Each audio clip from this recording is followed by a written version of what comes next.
you know, hard drive. Actually, I still need to fix my hard drive. Daniel copied Windows over it. And that has all of the videos from like 2018 to 2019-ish. Or no, 2019 to 20, I don't know, like 2 years before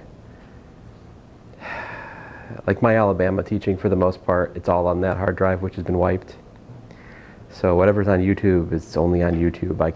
I don't have, until, well, I'm going to try to like undo the formatting of the hard drive. I haven't tried yet. I have some, you know, the elder at my church, he's got a computer background. He knew a guy who has this set of things I can do to try to fix the hard drive, but it's been on my list of things to do for about a year now. But anyway, it does not excite me, the process of, you know, fixing hard drives. But anyway, I will get started. Heavenly Father, we thank you for this day, and thank you for this class. Just help us to glorify you what we do and to understand a little bit more about just your creation, especially how to maximize, minimize, and just understand the local behavior of multivariate functions, Lord. In your name I pray, Lord Jesus. Amen. Okay, so let me state the problem. As you know, we mathematicians are only happy if we have a problem. It's a strange condition, but it's how we live. Let's see here.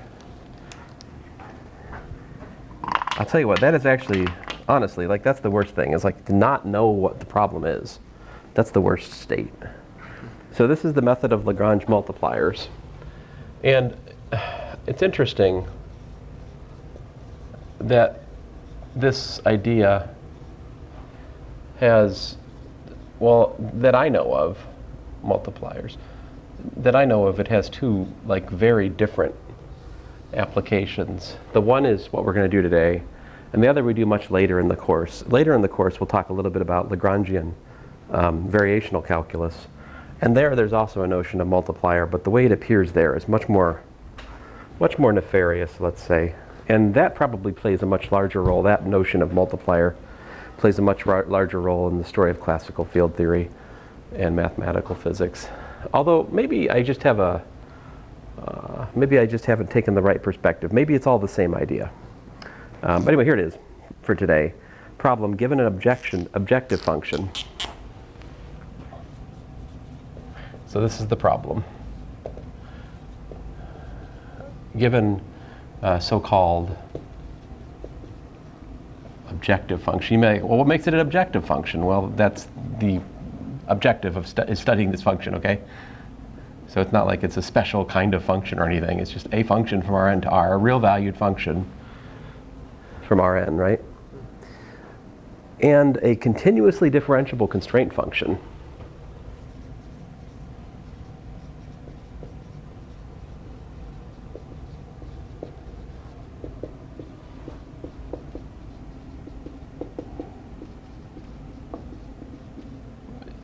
G from Rn to Rp,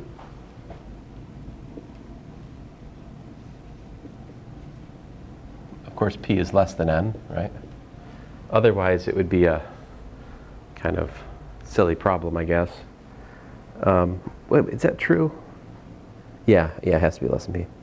Then here's the problem. Find the extreme values for the objective function relative to the constraint.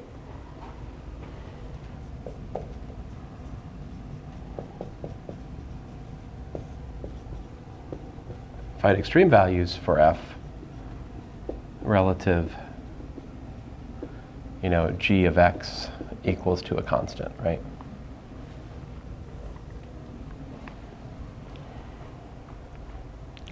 So let's see here. So if you think about this pictorially, right, we can think about our constraint surface looking something like this, because that's how all my surfaces look, right? So there's your generic constraint surface, and this picture is in Rn. Use your imagination, all right? And so to make progress on this this problem, what we do is we suppose that there is an answer, all right? So if there is an answer, let's suppose that the extreme value is attained right about here. Right, so let's suppose that f of f of p is, min max for f restricted to S. All right, so this is going to be G inverse of C, we'll say is S. That's the constraint surface, okay? So if we restrict F to S, that's a minimum or maximum, all right? Suppose that's the case. Well then, as is usually the case, we gain information from calculus about this by considering paths on the surface through the point. So like if we take a path like this one, let's say, and it goes through that point, right? And let's suppose that, gamma of 0 is the point. Well, then if you think about, and of course we're also supposing what? It's a curve on the surface, right? So what do I know about this? Well, I know that on the one hand I know that G of gamma of t, right, is equal to C, because it's a path on the surface. And when I say surface, I actually mean k-dimensional submanifold of Euclidean space. So it's a path on the constraint manifold. And but we know more, right? Which is it's an extreme, right? It's extreme. So that means that if we were to calculate f, well, let's define f of gamma of t. We could say that that's equal to h of t, right? This has local extrema, right? At, t equals to 0, right? Because if you evaluate the function along the curve, right, then clearly if that's a maximum for f close to that point, right, it certainly has to be a maximum if you restrict it just along that particular slice. Okay. So wonderful. Now let's differentiate. What does it tell us? So 1, 2. All right, so from 1, if I differentiate, I get that G prime of gamma of 0 times gamma prime of 0 is equal to 0. And from 2, I get differentiating that H prime of 0, well, that's actually equal to F prime of gamma of 0, right, times gamma prime of 0. Or cleaning it up a little bit, what we got here? Cleaning it up just a bit, we have, let's see what we got. We've got G prime of P times gamma prime of 0 equals to 0, and we've got, and of course this is extreme value, right? So just plain old calculus 1, function of t, that's the local extrema. So then Fermat's theorem says the derivative exists, therefore it must be 0, right? So we have that, f prime of p times gamma prime of 0 is equal to 0. Now, to be more specific, what is f prime in the current context? Well, the Jacobian matrix is exactly the gradient vector. So this is nothing more than nabla f of p times gamma prime of 0 equals to 0. This is a row vector. I guess technically I need transpose here, right? But if you like, I could write a dot product. That would probably be better. There we go. Dot product of this with that is 0. Okay. And what does the top equation tell us? This tells us that the gradient of the ith function of g, right, at p dotted with gamma prime of 0 is equal to 0. So can we understand these equations? What are they telling us? So you tell me, what does this first equation tell me? Actually, I guess that's number 2 in my numbering, but what does equation number 2 actually tell me? If you look at this, what does this say? Well, first of all, notice that gamma prime of 0, essentially by definition, is an element of the tangent space at P to S, right? So what does that mean about nabla f? The gradient of the objective function at P has to be an element then of the normal space at P to S, right? Okay, fine. And we've actually already worked this out previous lecture. That's not news to us. That the columns, excuse me, that the rows of the Jacobian of the constraint functions, you know, Jacobian matrix, that those are in fact the gradients of the gradient vectors of the component functions of the level, you know, the level condition. And those are perpendicular to the tangent space, right? In fact, more than that, we know that they span the normal space, right? In fact, the normal space, as we looked at last time, the normal space to P at S is in fact equal to the span, you know, of these guys. And I guess technically transpose, right? I mean, I guess I need transpose on both of these, right? My bad. It's annoying, my formalism, right? How many constraint functions are there? P-fold in my current counting. Okay? All right, put this together. What does it say? How is the gradient of the objective function related to the gradient of the components of the constraint? Well, you see what we have here is we have nabla f transpose, right? It should be equal to like lambda 1 nabla g1 plus lambda 2 nabla g2 transpose, annoying transposes everywhere, plus lambda p nabla gp transpose, right? So taking the transpose of this equation, we find the following. This is a necessary condition, right? This is a necessary condition if you have an extreme value and you've got a continuously differentiable constraint function, you know, smooth constraint. Smooth is a little bit more than we need, but I like to assume smooth. Then you have to have this relation. There have to exist these so-called Lagrange multipliers, lambda 1 through lambda p, which express the gradient of your objective function as a linear combination of the gradients of the constraint functions. Now in calculus 3, we usually see this in the context of like a function of two variables, f of x, y, and we just have a constraint curve. So then you just have one Lagrange multiplier. Like typical application calc 3, we have f of x comma y is objective, and we have g of x comma y equals to a constant. It's our constraint curve. And then the method of Lagrange multipliers just simplifies to lambda f equals to lambda del g. And so there's just a single Lagrange multiplier in calculus 3 as we typically teach it. Did they cover that when you took calc 3? Yeah. Cool, good. If that wasn't covered, I would be annoyed.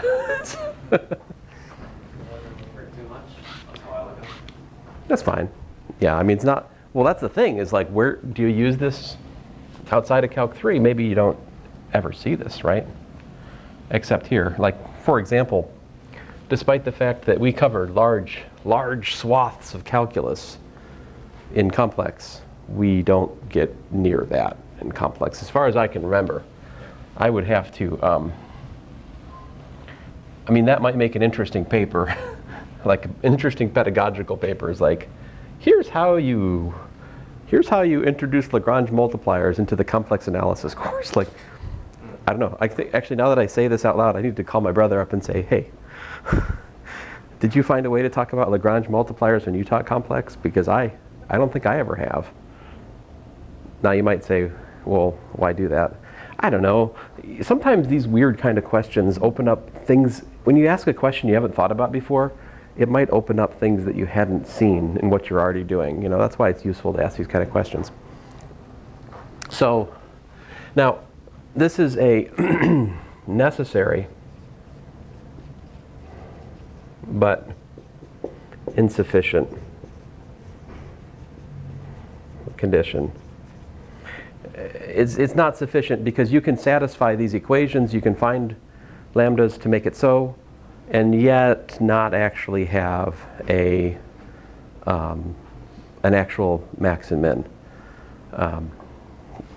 This, for example, I could let my objective function, and I'll keep it Calc 3 style here for a bit, okay? Just to make these examples go fast. My objective function is x.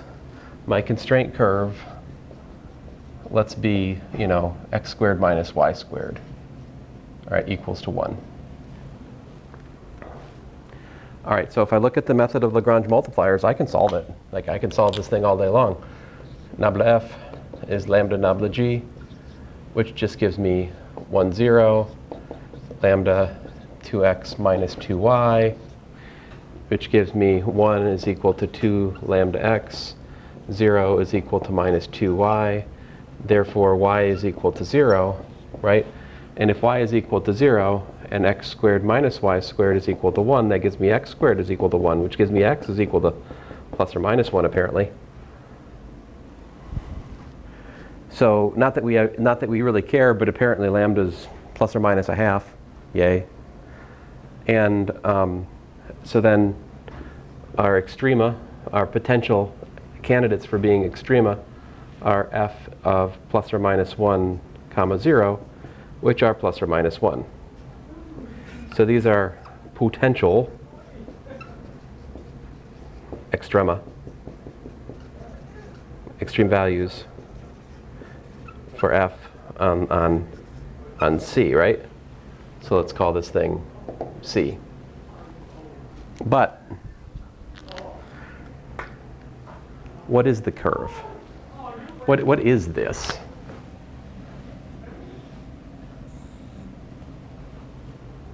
Let me do it in here, actually, save myself some room. You should recognize that is a hyperbola, right? What is it? Which way does it open? Vertically or horizontally? I sure hope I picked the horizontally open one. I meant to pick the horizontally open one. Well, I just found x is plus or minus 1 on the I just found x is plus or minus 1 on the curve when y is equal to 0. So apparently it's horizontally opening, right? Like, duh. So it's got vertices like about here and about here, right? And so here's my level curve. The constraint curve looks like that. That's my constraint curve. What are the level curves of f here? Level curves of f are just x equal to a constant, right? So the level curves of the objective function are precisely just vertical lines, right? Here's some level curves of f. Well, you are not going to waste my time again. Oh, man off the rim. So you see what's going on here. These are the level curves of f, right? And what do we find?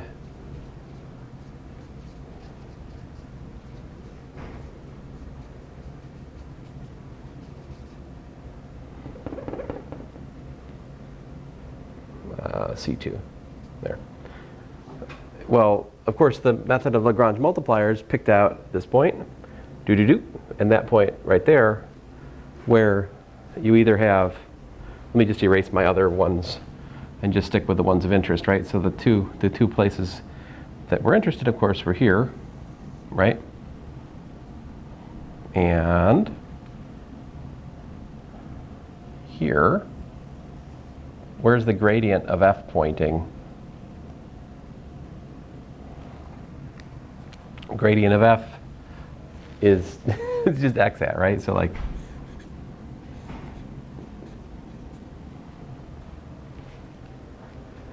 and see, so the gradient of g points where positive when x is positive, right? Negative. So like the gradient of g, this thing, right, it points this way. Excuse me, other way around. So like this, right? And then over here, like that. So on this side, we have lambda equal to 1/2 apparently, and over here you've got lambda equal to minus 1/2. That's the geometry of what's going on. Anyway, getting back to my point, these potential extrema, are they? Is 1 the maximum value of x on the hyperbola? Is -1 the minimum value of x on the hyperbola? No, not remotely, right? Because these go on and on and on, right? Both ways. So you can have x as big as you want, and you can have x as negative and large as you want. So they both fail. They're both extraneous in terms of being extremal points. So let's look at example 2. This begs a question: when can we be sure that the method of Lagrange multipliers will get a solution? How can we be sure that there's a solution to find?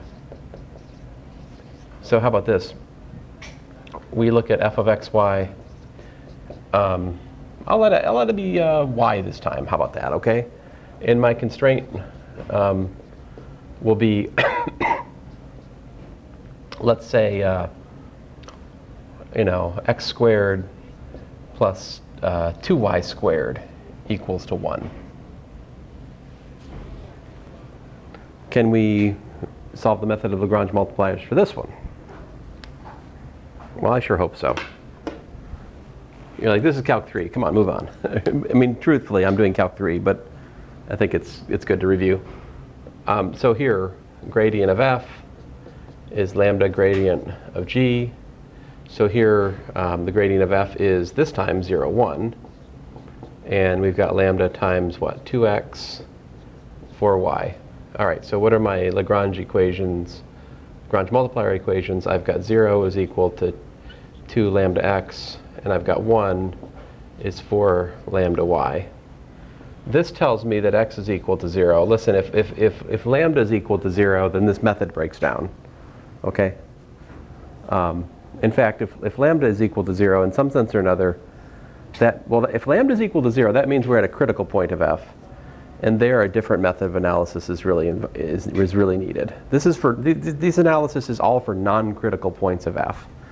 If the gradient of f is 0, that means we're at a critical point, and there we should use other techniques.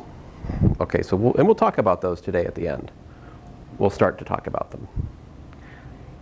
Okay, anyway, so if x is equal to 0, well, that's nice, because then that says that 2y squared is equal to 1, so apparently y is equal to plus or minus 1 over root 2, yeah? Great, and then so we have f of, 0, comma, plus or minus 1 over root 2, which apparently is going to be, plus or minus 1 over root 2. This is a very nice example. Should definitely do this in Calc 3 later this week. These are good examples. There's a less interesting example in my note that I always get sucked into lecturing in Calc 3 and regret it. I should really delete that stupid example so it stops wasting my time. Anyway, so here, what's the difference? Are these actual extrema?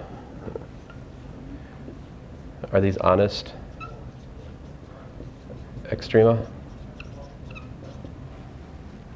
Well, let's look at what's going on here. What's the constraint surface? Well, curve, really. X squared plus 2y squared equals to 1. So what it is, right, if you divide this by 2, you've got x squared over, no, it's fine. It's just write it like it is. X squared plus y squared over a half, right? Equal to 1. It's an ellipse. It goes plus or minus 1 in the x. It goes plus or minus 1 over root 2 in the y, so it's a little bit squished, right? And so my constraint curve in this case is just that, right? And as you look at the level curves of f, well, the ones we just found are this one, right? And this one. And yes, they actually are honest extrema. What's the difference? Why can I be sure that there's a solution for example 2 when I can't for example 1? What's the difference between the the constraint curves here? Can you tell me? what topological condition does this one have that that one doesn't?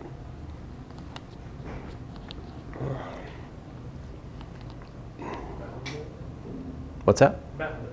Bounded? Yes. Now it's a curve, so it's also closed. So if it's closed and bounded, it's compact, right? So this is actually compact subset, right? Compact. The hyperbola, on the other hand, is unbounded and, of course, is very much not compact because of that. So we have the extreme value theorem, right? The extreme value theorem says that the continuous image of a compact set attains its extrema. There exists a point in the curve such that you get the you reach the maximum. There exists a point in the compact set such that when you evaluate the continuous function at that point, you get the minimum. That's extreme. So the extreme value theorem says that if our constraint manifold is compact, then the Lagrange multiplier problem is, will have a solution. It's both necessary and sufficient. Yeah. Now, although I think that the hole in my logic is still what? I think the place this might break down, I'm a little worried, is if the gradient of f was 0. Okay, and we are assuming there's more fine print involved as well, right? We are assuming that the constraint function has like full rank, so it's like rank p in my current setup. So you do need it as rank p, and you do need that the gradient of f is non-zero. If the gradient of f is non-zero on the constraint function, and if the gradient, I believe this much is true, if the gradient is non-zero, and we have a rank p continuously differentiable constraint function,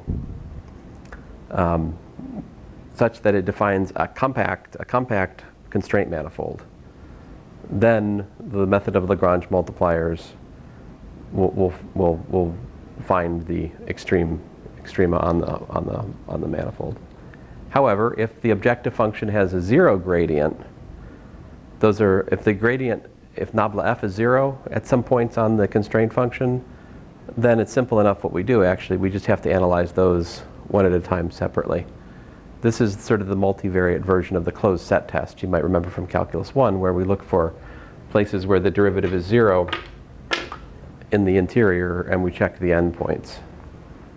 So they're the boundary of the closed, like anyway, so that would be analogous to what we're doing. But okay, so example 1, example 2. Let's look at some examples we didn't look at in Calculus 3, right? We'd like to do that.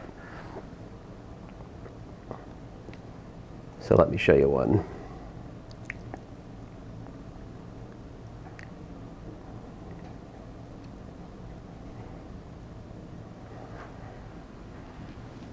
Let's see if I'll erase all this. Yeah.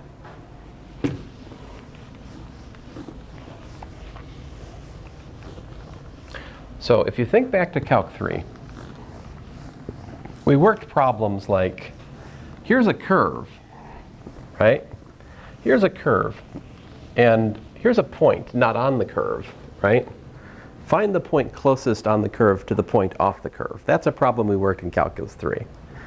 The problem we did not work in Calculus 3, except maybe in my Calculus 3 if I'm feeling particularly adventurous in a given semester. Yeah? Or are we supposed to have a b here that you didn't have? Nope, it's real valued. Otherwise I can't talk about min-max. It is a real valued objective function. So so here's the question, and this is my example 5.5.5 on page 132. And it's a little fuzzy, so hopefully we can make sense of it. So here's the question. Find points on the circle x squared plus y squared equal to 1, which are closest to the parabola.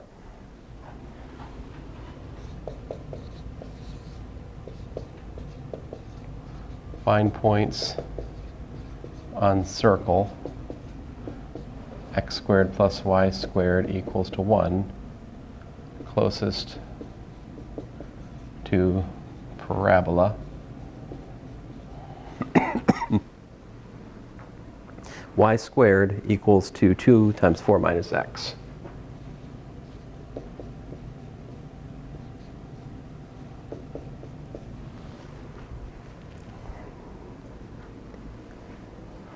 So,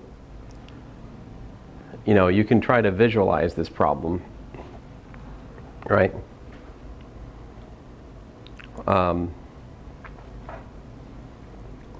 It's kind of interesting,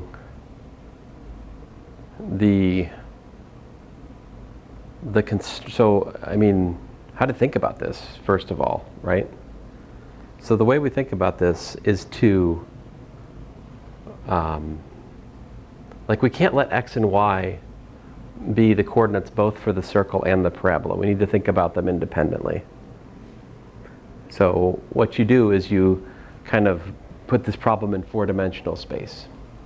And you think about your objective function being f of xy uv equal to, and here's what we're going to do, x minus u squared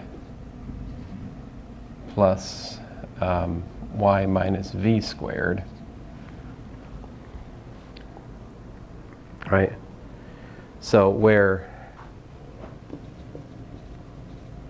x squared plus y squared equals to 1, and v squared is 4 times 2 minus u. So just to kind of draw a picture of it, you know, you've got the circle, right? And we're using xy for the circle because why not? And then you've got this parabola, which, you know, it's 0 when x equals to 2, and I guess it opens like this way maybe, right? Because it's got the minus x there. So it's something like that.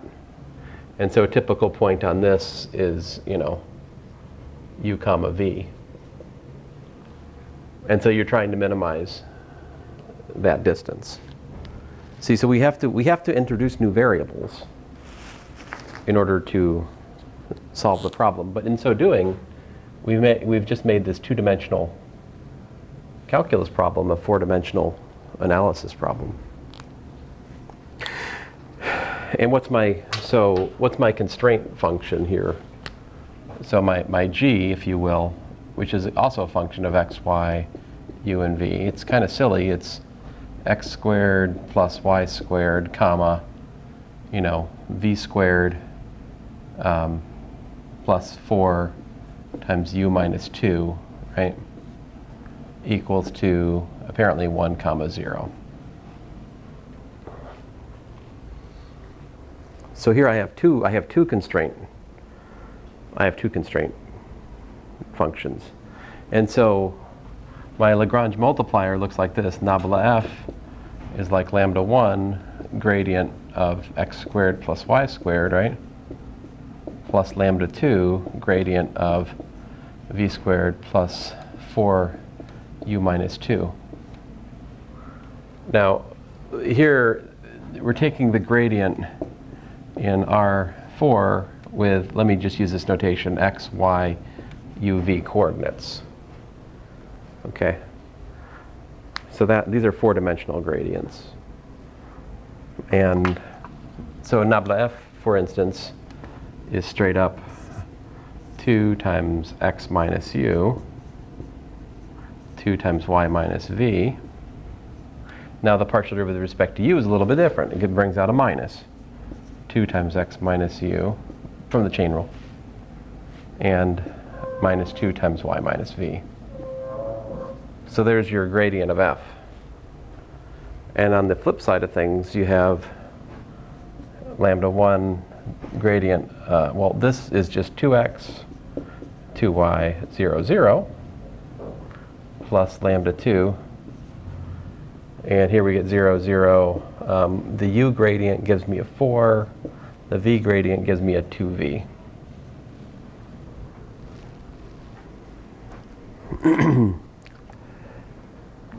So we have 4 Lagrange multiplier equations to hack our way through, namely that 2 times x minus u is equal to 2 lambda 1x, and 2 times y minus v is 2 times lambda 1y. And we also have that minus 2 x minus u is equal to 4 lambda 2, and minus 2 times y minus v is equal to 2 lambda 2v. So the way to solve these, we don't care about the lambdas, right? So typically division of equations is a productive move for these kinds of problems. Like I divide these, and this gives me, you know, x minus u over y minus v is equal to x over y.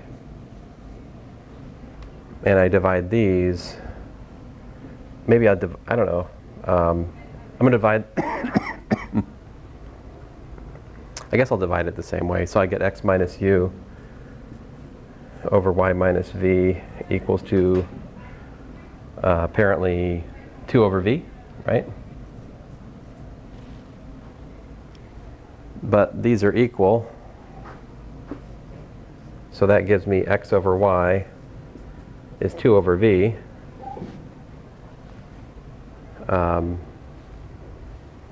Which gives me v is apparently 2y over x.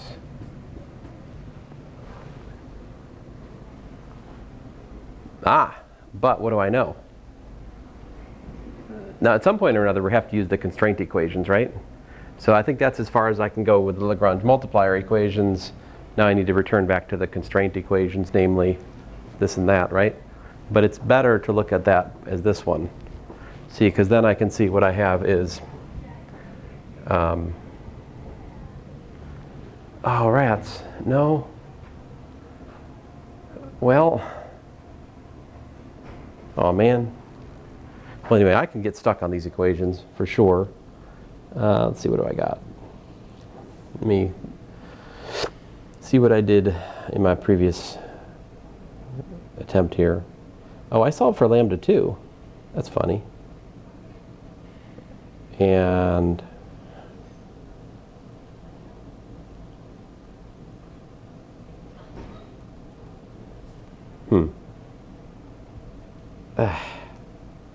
well, I did get y equals xv. What did I do with that? So okay, I also got a y minus. I need to get 2 and 3. So I got equation 3. This is my previous equation 3, right? This says what? This says how do I not have a 2 in that? How did I? Wait a minute. Do I have an error? I seem to have no.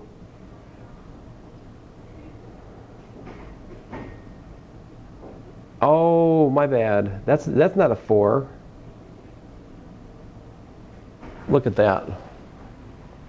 Look at that. I flipped things, Ernesto. I copied the problem down wrong. I'm so sorry. Look, this was supposed to be a 2. And this was supposed to be a 4. I don't want to change that for sure, okay? I'm so sorry. So I need to fix, that was a 2 and a 4. Which just switches this 2 to and that 4 like that, and that has consequences because that ends up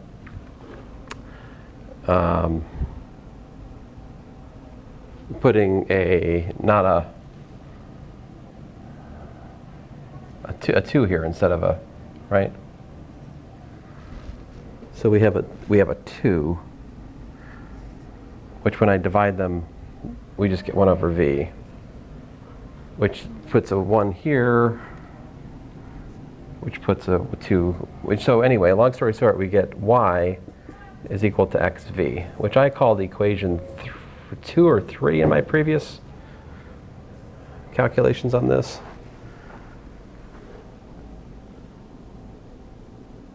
Okay, I think I might have called that. Yeah, I called that equation 3. Now let's see if we can get equation 2. I had y minus v equals to x minus u times v. Can you see why that's true? Why is y minus v equals to x minus v times x minus u rather times v? Can you see that? I'm too close to the board. Oh, that's just this, right?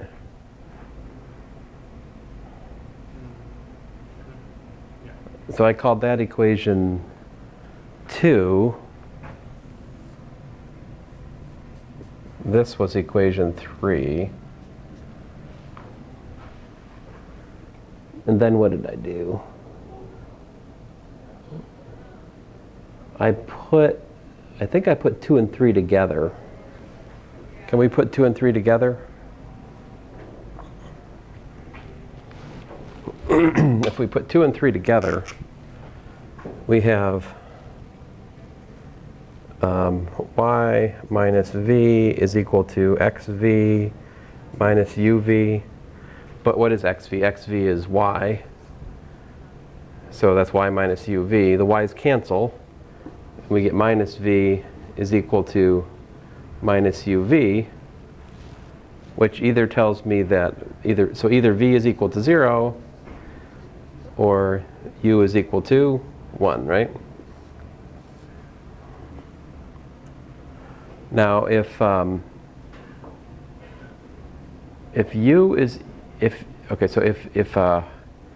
u is equal to 1, that tells us that v squared is what? V squared is equal to 4, unless I forgot to fix that one. Yeah, oh look, I missed this one. Watch out, watch out. See, look at this. This is just bad. So sorry, Ernesto. So, right, so okay, so if, have I got all of them now? Curses. It is so easy to make a mistake in these stupid things. So 4 minus 1 is 3, right? 3 times 2 is 6. So this tells me v is equal to plus or minus the square root of 6, all right? Now on the other hand, v equals to 0. So that's one possibility, right?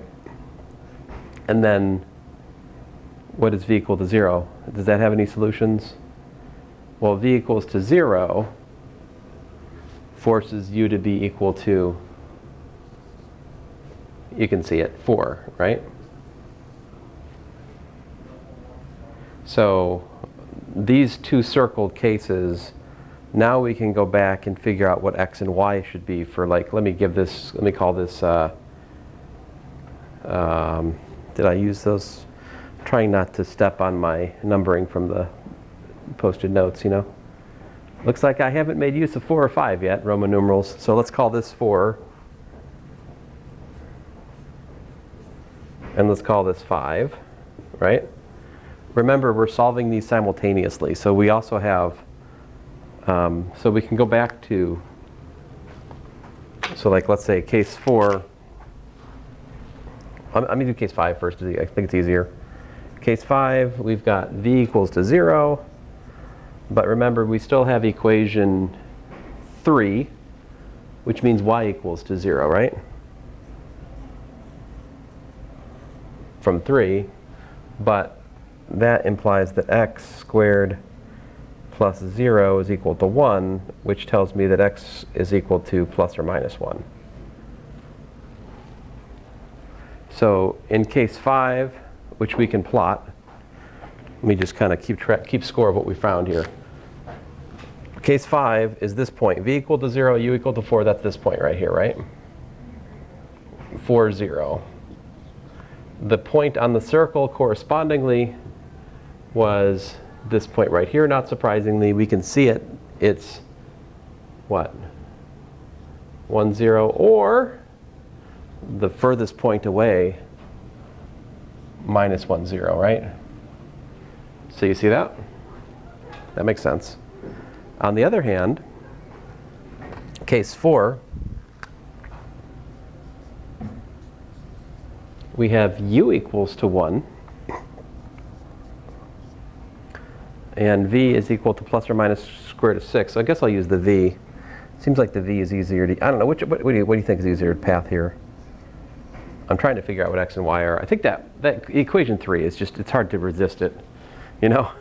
So this tells me y is equal to plus or minus the square root of 6 times x, which then when I plug that in, I get, you know, x squared plus 6x squared, right, is equal to 1, which tells me that x is equal to like plus or minus 1 over root 7, I think.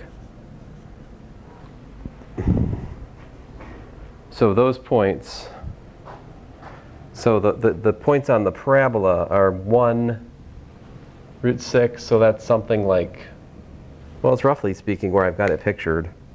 I'll do them in red. So like here, right, or here, roughly speaking. So this point down here would be the 1 minus root 6, and up here you've got the point 1 plus root 6. And the closest points, well, there's, you know, see what happens here is you have 2 points, right? You have the close point, actually, this one, which we just worked out is 1 over root 7, and then y was what? Y was square root of 6, right? Phooey. What is, oh, my bad, I haven't figured out y. What is y? Square root of what? 1 minus 1/7? So y is actually the square, plus or minus that, plus or minus the square root of 6 over 7, I believe. So this one is going to be 6 over root 7. And then this point down here is going to be minus that, right?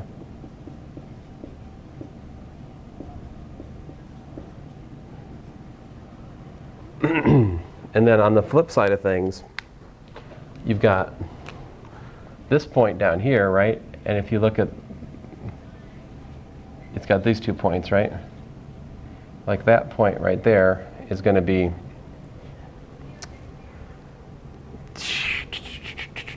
1 over root 7 minus 6 over root 7, right? And then that is the diametrically opposed point, which I will just not write the coordinates on, if you can forgive me. So then the question, come back to the original question, which point, you know, which point on the circle is closest to the parabola?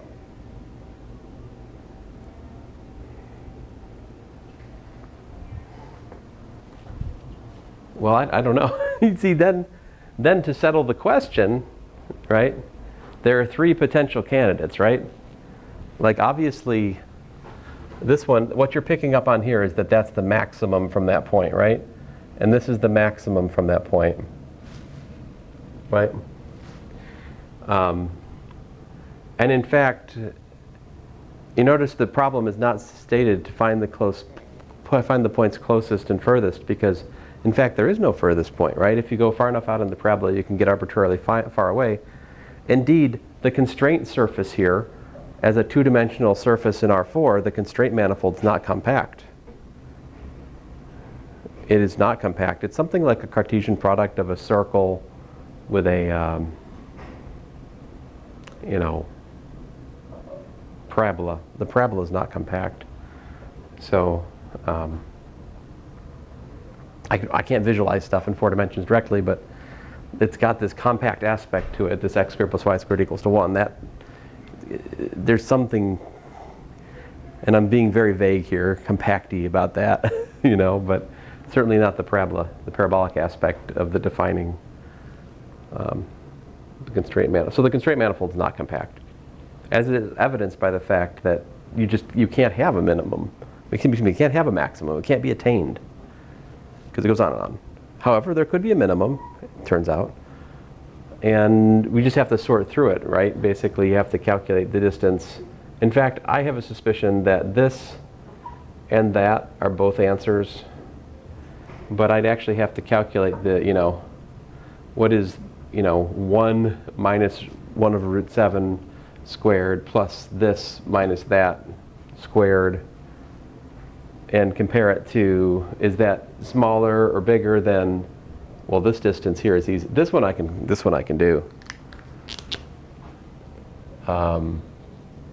3. So, yeah. Did I actually work it out? No, I don't think I actually finished it. So I didn't bother to find the point, right? So the next example, which I think this is enough for us in here. I think for this course, we've reached a good amount of detail for this topic. But you can see what's going to go on, right? If I was to take, for example, a plane and a ellipsoid, I could ask, what's the closest point on the plane to an ellipsoid, right? So there, if I'm talking about a plane in 3 dimensions and an ellipsoid in 3 dimensions, I need 3 coordinates to parameterize an arbitrary point on the plane and an arbitrary point on the ellipsoid, right? So it's a 6-dimensional problem, and then again I have two constraint equations. I have the plane equation and I have the ellipsoid equation,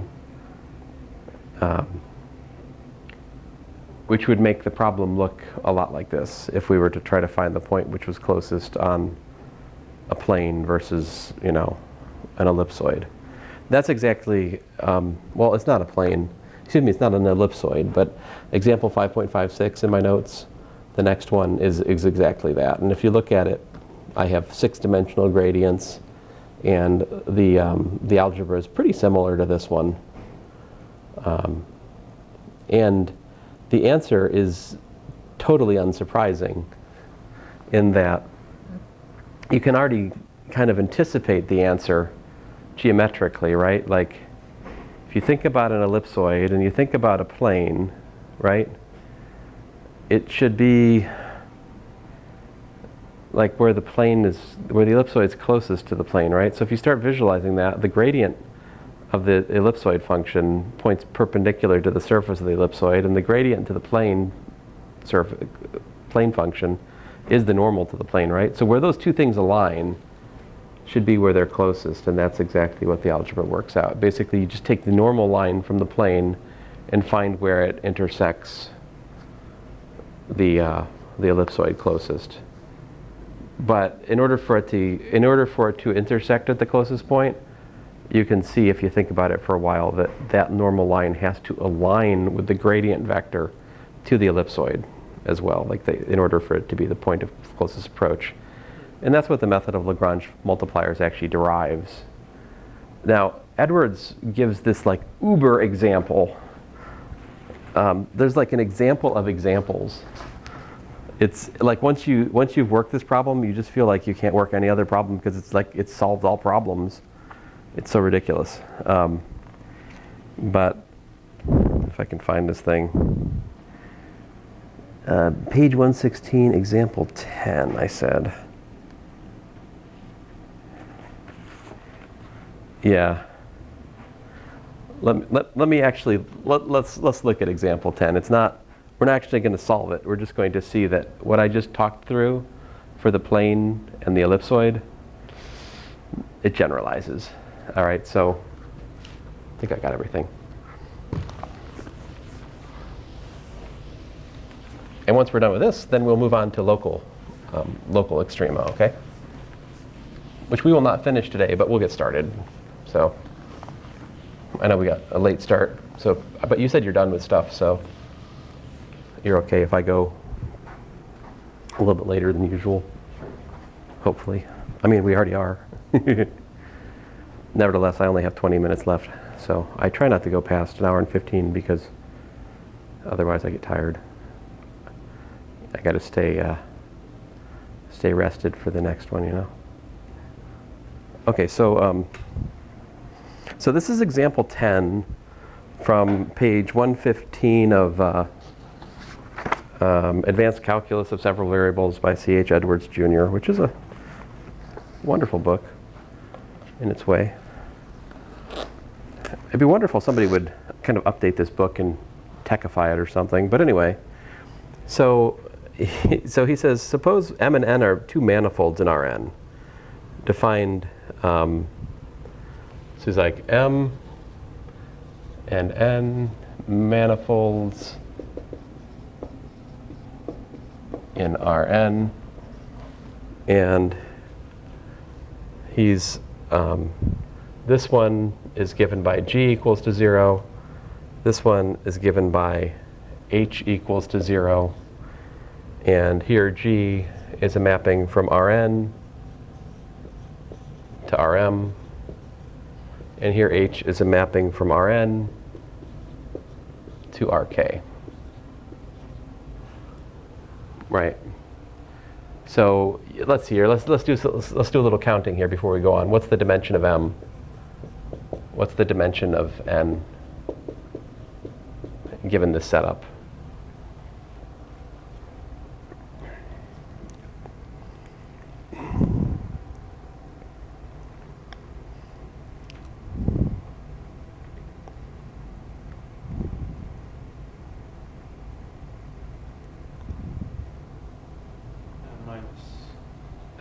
N minus M, very good. We're understanding, excellent.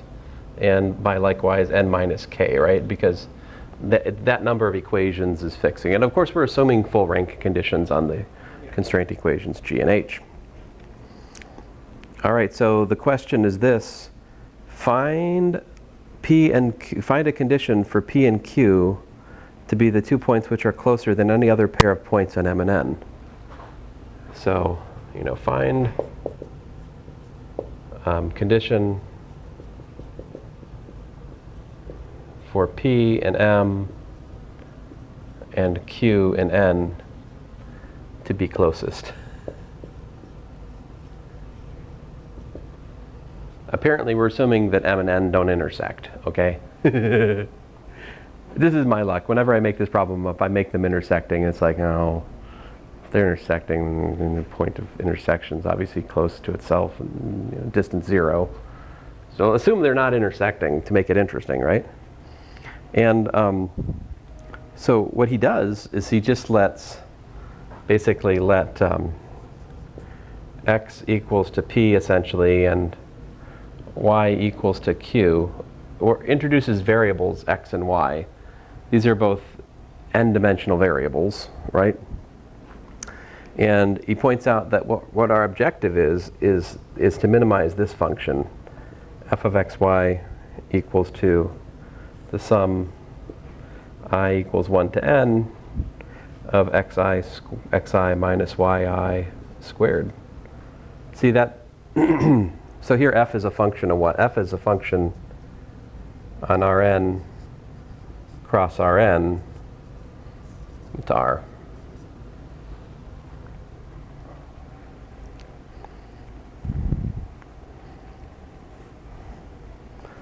And it's going to be subject to what condition?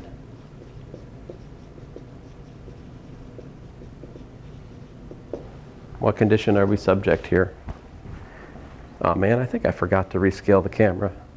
Oh no, I didn't. I didn't. Forgot I did that.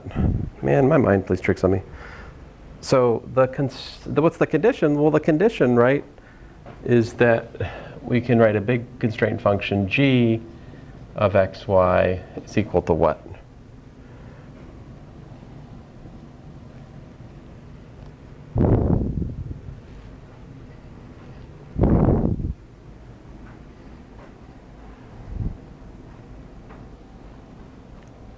We want what? We want h. We want g equals to 0. We want h equals to 0. So we.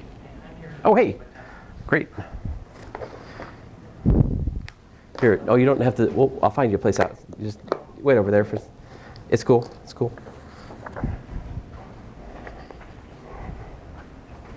You don't have to stay here and listen to me jabber. You can